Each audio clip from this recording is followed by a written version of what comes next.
Il est 6h05 sur Europe 1. Pourra-t-on encore être assuré dans un monde en proie aux catastrophes naturelles qui se répètent? C'est la question que se posent tous les assureurs. Un exemple, après la sécheresse de 2022, plus de 500 communes françaises ont été reconnues en état de catastrophe naturelle par le gouvernement. Et ça coûte cher aux propriétaires de maisons abîmées, par exemple, mais aussi aux assureurs qui doivent ensuite se faire rembourser par la caisse de réassurance. Et la réassurance se finance avec une taxe sur la prime annuelle d'assurance habitation des Français, un régime qui est en déficit depuis 2015.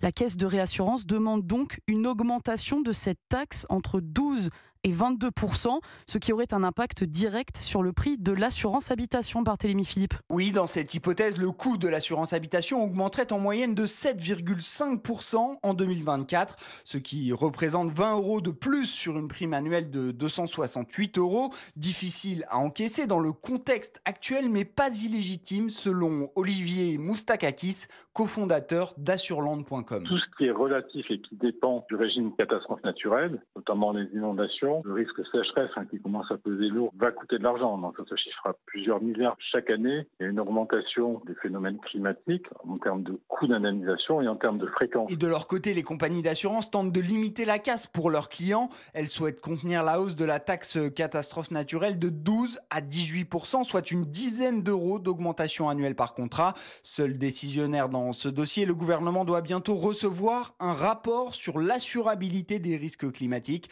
À ce stade, l'exécutif privilégierait le gel de la surprime pour éviter d'entamer un peu plus le pouvoir d'achat des Français. Les explications de Barthélémy Philippe pour Europe.